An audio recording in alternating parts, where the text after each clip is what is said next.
Don't forget to like the video, share your thoughts in the comments, and subscribe to stay updated with our latest stories. My name is Diane, and I turned 58 just a few months ago. I've been married to Richard for over 3 decades, 32 years to be exact, and through it all, we've shared a calm and steady life. Our love has aged like wine, growing more mellow and dependable with time. We're not the kind of couple who throws dramatic surprises at each other, and I liked that about us. I liked the safety, the predictability. But then something happened that shook me, not in a dangerous or chaotic way, but in a quiet, personal corner of myself I didn't even realize was waiting to be touched. It all started on a Thursday. I remember because I was wearing my favorite linen dress, the blue one with little buttons down the front, and the weather had that early summer buzz in the air. Richard had mentioned over breakfast that his childhood friend, Mark, was coming into town and would be staying with us for a few days. He hadn't seen Mark in over 20 years. They'd lost touch after college, reconnected briefly over Facebook a few years back, but nothing deep. So, I didn't think much of it. Mark arrived that afternoon, and I opened the door to a man who carried something I couldn't immediately place. He wasn't classically handsome. He had thinning salt and pepper hair, lines around his eyes, and a slightly crooked smile. But there was a calmness to him, a depth behind his eyes that made me pause. He looked at me and said, "You must be Diane. I've heard so much about you," and something in the way he said it made me feel like I had his full attention. It wasn't flirtation, not in the obvious sense. It was presence.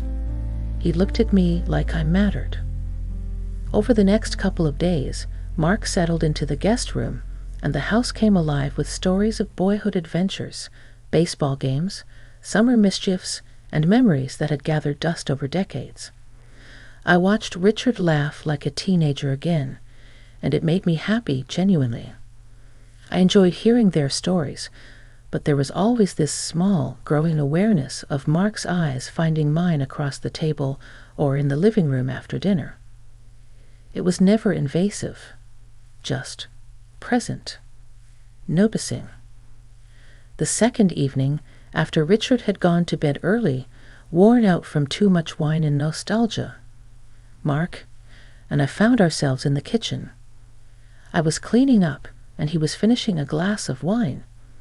I turned around to find him watching me, not in a leering way, but with that same steady gaze he'd offered when we first met. "You've made a beautiful home," he said, his voice soft. "Thank you," I replied, rinsing a plate. "It's taken time. We've lived here 20 years now." He smiled and nodded. "It shows. There's warmth here. And you carry it." That made me stop. I turned the water off. "What do you mean?" He paused, maybe deciding whether or not to go on. "I mean, you move through this space like it's part of you. The way you talk to Richard, the way you hum while you cook, the way you look at him when he's telling his stories, you carry a kind of grace. It's rare." I didn't know what to say. It had been a long time since someone had spoken to me like that, not about what I did, but who I was underneath it all. My chest felt tight in a way that wasn't unpleasant, just unexpected. "Mark, that's very kind of you," I said finally.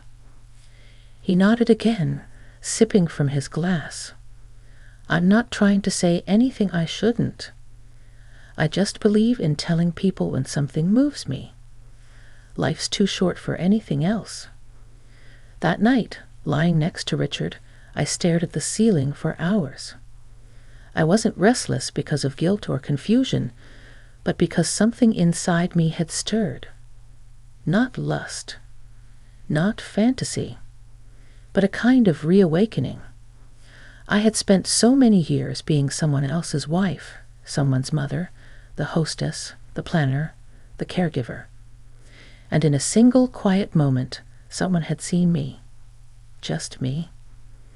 The next day passed quietly. Mark and Richard went golfing, and I stayed home to catch up on chores. But I found myself thinking about Mark more than I wanted to admit. Not the way he looked, but the way he listened. How his words seemed to be carefully chosen, like he respected the weight they carried. That evening after dinner, it rained, one of those soft summer showers that gently taps the windows and makes everything smell like wet earth. Richard had gone upstairs to call their daughter, and Mark and I ended up on the back porch, each holding a cup of tea. The air was damp and fragrant, and a gentle breeze lifted the ends of my cardigan. "You remind me of someone," he said suddenly, breaking the comfortable silence. "Oh, someone from back home." He shook his head. "Someone I knew once, a long time ago. I was young and didn't understand what I was seeing. But she had this quiet strength, like you." I turned to look at him, trying to read his face. "You're very observant." He gave a half smile. "I've spent a lot of time alone. When you do that, you start to notice things people miss." The silence between us thickened, not with awkwardness, but with something unspoken. It was like standing at the edge of a lake, both of us wondering if we dared to step in. I felt the weight of years, my years, of being dependable, steady, practical. And then I felt the weight of his gaze, asking for nothing but offering everything.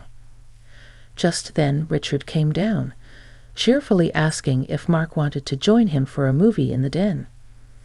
Mark stood, gave me a soft glance that seemed to acknowledge what had just passed between us, whatever it was, and went inside. I stayed on the porch a little longer, the rain having stopped, the sky beginning to clear.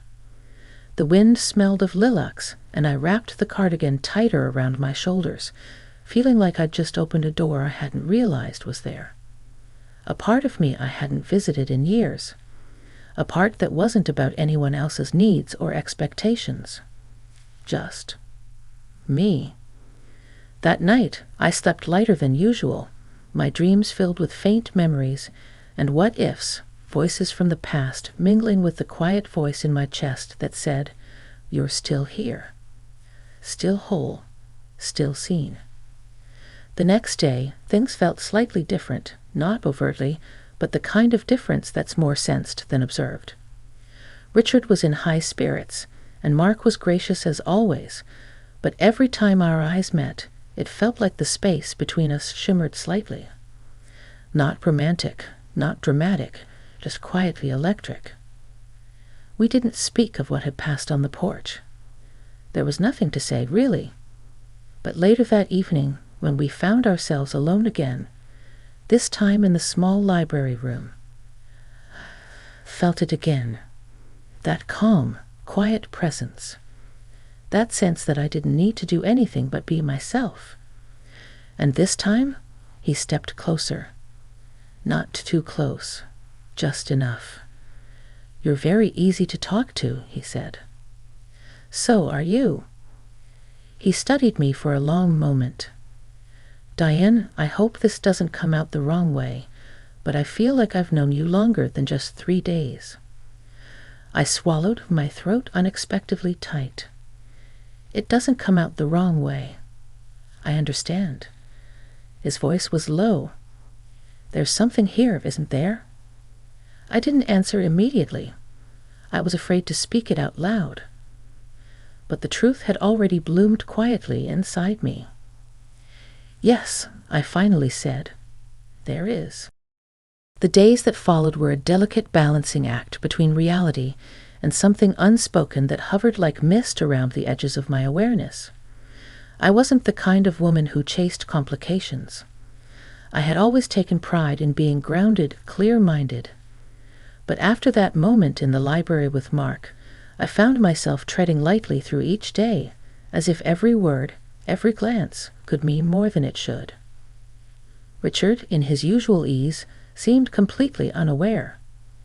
He was enjoying the rekindling of his friendship, and I genuinely felt glad for him. But that night, as I watched the two of them laugh over a beer in the living room, I couldn't help but notice the occasional glance Mark would send my way.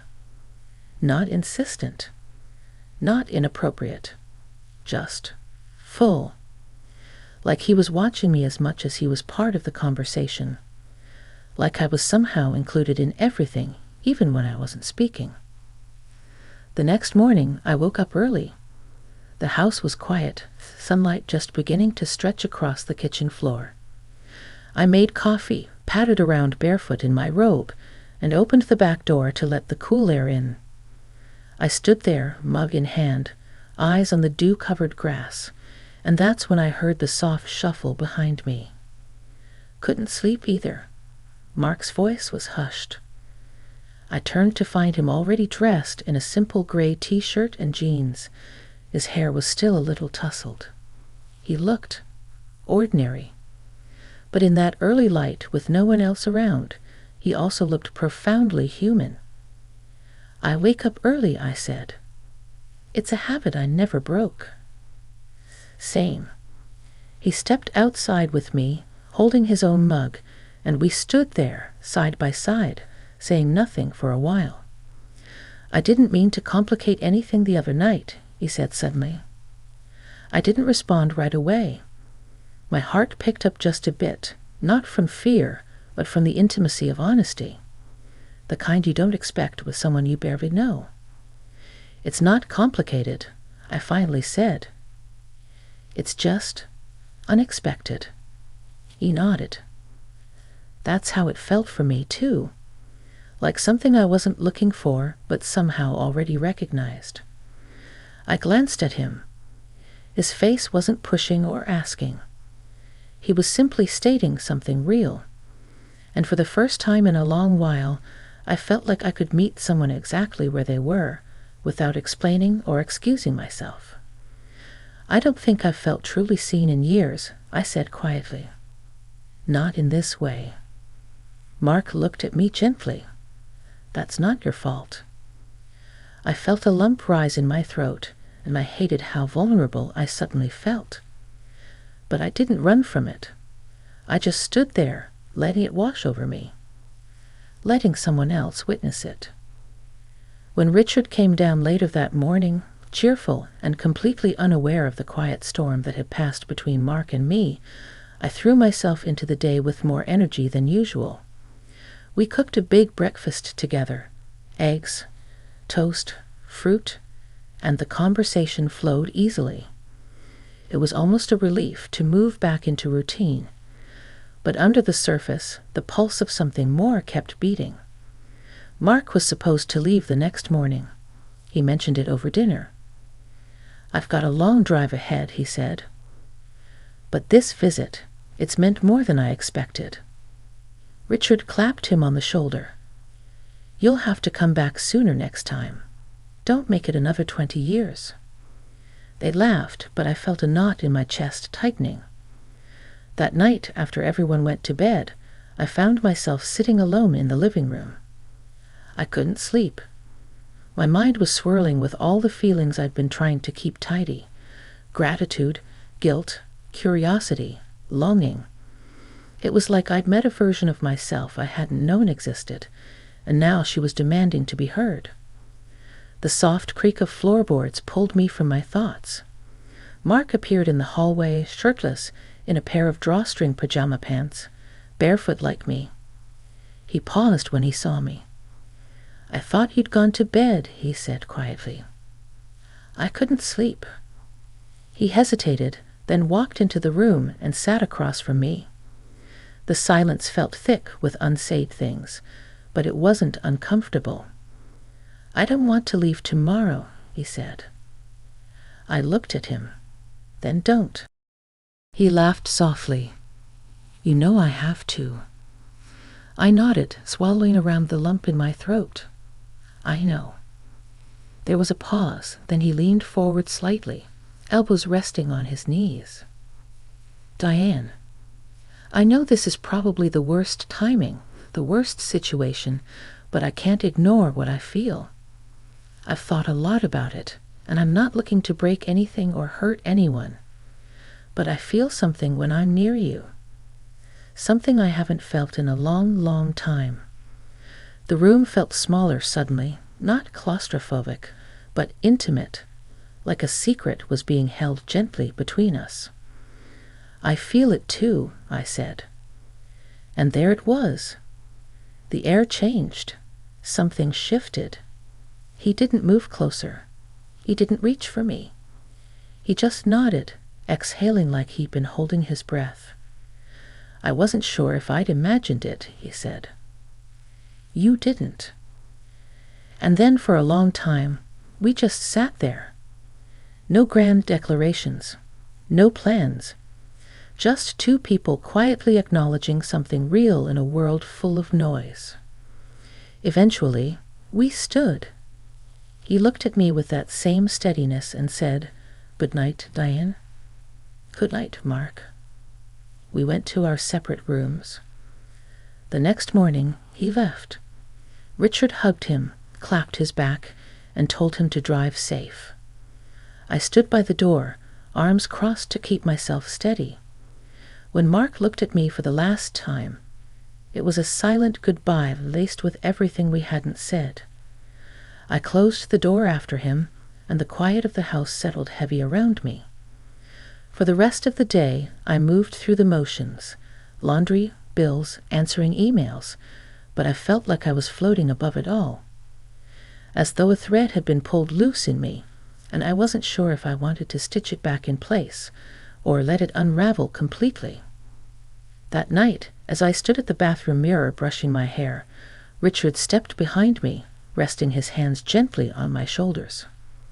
"You seem quiet," he said. I met his eyes in the reflection, just thinking. "About what?" I paused, then said simply, "About being seen." He smiled a little, leaned down to kiss my temple, and said, "You know I see you, right?" I nodded, but inside something else answered, "Not like that." And I realized then, what had happened with Mark wasn't about betrayal or temptation. It was about remembering who I was before I disappeared into being everything for everyone else. And once remembered, I couldn't unknow it. Don't forget to like the video, share your thoughts in the comments, and subscribe to stay updated with our latest stories. The days after Mark left unfolded slowly, like pages turning in a book I wasn't sure I was ready to finish. I found myself walking through the house differently. Not dramatically, but with a deeper awareness of space, of light, of silence. Everything felt just a shade more vivid, like someone had turned the dimmer switch up on my senses. Richard, bless him, didn't notice the shift. Or maybe he did, but chose not to mention it. We were good at that, keeping peace through omission. We talked about bills, groceries, our daughter's latest visit, and which neighbors had trimmed their hedges too short. But the conversations felt like choreography. Practiced. Safe. One afternoon, about a week after Mark had gone, I found myself in the guest room. I hadn't meant to go in, it just happened. I was looking for an old sewing kit and opened the wrong closet. There was nothing left of him, of course. No shirt hanging by accident. No forgotten toothbrush. Just the same clean sheets and the faint smell of cedar. Still, I stood there longer than I should have. My fingers brushed the pillowcase. I thought about his eyes, the calm in his voice, the way I hadn't needed to pretend. Later that night, I stood on the back porch again, like I had during the rain. It wasn't raining now, just a still, warm evening with crickets chirping and the occasional flicker of lightning far off in the sky. I had a glass of wine in my hand and a question rattling in my chest. What now? What do you do when someone briefly steps into your life and shows you a part of yourself you'd forgotten? Do you ignore it and move on? Do you dig it up and rebuild around it? I wasn't looking for drama or upheaval. I loved Richard. He was good, steady, loyal. But for the first time in a long while, I wasn't sure if that was enough. For me. The next morning, I received an email. The sender's name made my breath catch. Mark Harrison. It wasn't long, just a few short lines. Diane, I hope this isn't unwelcome. I've been thinking of you. Not just you, but the way you listened, the way you looked at the world. I don't want to cause waves in your life. I just want you to know you matter to me. Mark. I stared at the screen for a long time. My hand hovered over the keyboard. I typed a reply, deleted it. Typed another. Deleted that too. Finally, I walked away from the computer. That night, I brought it up with Richard, not the email, not Mark, but the feeling that had been growing. Do you ever think we stopped learning about each other? I asked as we folded laundry together. He chuckled. What do you mean? I mean, we've been together so long. Do you still feel like there are things about me you don't know? He considered that. Well, you surprise me sometimes. Like how you cried at that documentary last week about the lighthouse keeper. I didn't expect that. That's not quite what I meant. He looked up at me then, finally hearing the edge in my voice. Are you unhappy? He asked gently. I hesitated. No, but I'm unsettled. Is this about getting older? He offered. Or something with work? I shook my head. It's not about age. It's about being alive. Feeling like there's more than just going through the motions. He folded the towel in his hands, slower now. Is there something I should know? I wanted to say yes. I wanted to tell him about Mark, not in scandal or betrayal, but as a wake-up call. But I wasn't ready. Not yet. I don't know what I need yet, I said. But I want to feel seen again. I want to feel like I'm still discovering who I am. Even now. Richard was quiet, and in that silence, I knew we'd crossed into a place we hadn't been in years. Not anger, not hurt, just uncertainty. A few days later, I did write back to Mark. Mark, your message was not unwelcome. In fact, it came at a time when I needed to remember that I'm still someone worth truly seeing. Thank you for that. I'm not sure where this leaves us, but I'm grateful our paths crossed when they did. Diane. He responded the next day. Diane, no expectations, just honesty, and a hope that whatever comes next in your life, it's more awake than what came before. I didn't reply. Instead, I started doing small things. Quiet, personal things. I took long walks by myself. I joined a painting class at the community center, something I hadn't done since college. I rearranged the furniture in the living room, much to Richard's bewilderment. I sat outside more. I let silence stretch longer than it used to. And I began writing again. Journals, mostly. Nothing profound, just feelings, memories, fragments of who I had been and who I was becoming. One night, Richard came home to find me in the kitchen, barefoot, music playing softly, a half-painted canvas drying on the counter. He looked at me with a mix of curiosity and confusion. You're glowing, he said. I laughed, not because it was funny, but because I'd forgotten how it felt to be noticed like that. Maybe I'm just waking up, I said. And I was. But it wasn't about Mark anymore, not entirely. It was about something he stirred. A whisper that said, you're still here. You're not done. And I was finally starting to listen. By the time fall rolled in, the air had that crisp edge that makes you reach for a sweater in the mornings and pour your coffee a little slower. The leaves turned golden almost overnight, as if the world had quietly agreed it was time to let go and turn inward. Something inside me had shifted by then, too. It wasn't a dramatic change. I hadn't packed a suitcase or stormed out in search of myself. I still made dinner most nights, still laughed at Richard's dry jokes, still called our daughter every Sunday without fail. But I was no longer just existing within the lines of my life. I had begun coloring outside them, just a little, and discovering the quiet joy in that freedom. Richard noticed. He didn't always say it, but I saw it in the way he watched me when I spoke, how he lingered at the kitchen doorway when I was painting or reading or humming along to music I hadn't played in years. One evening, he sat beside me on the porch and said, "I feel like you've come back to me, but also like you've gone somewhere I can't quite follow." I didn't flinch. "That's fair," I said. I think I needed to find the part of me I forgot to bring along all these years. He nodded, looking out at the yard. "Does it have anything to do with Mark?" There it was. Not anger. Just a question. A quiet one, loaded with history. I took a deep breath. Partly. But not in the way you might think. He didn't respond right away, just let the silence stretch between us the way old couples do when the years have softened everything but the truth.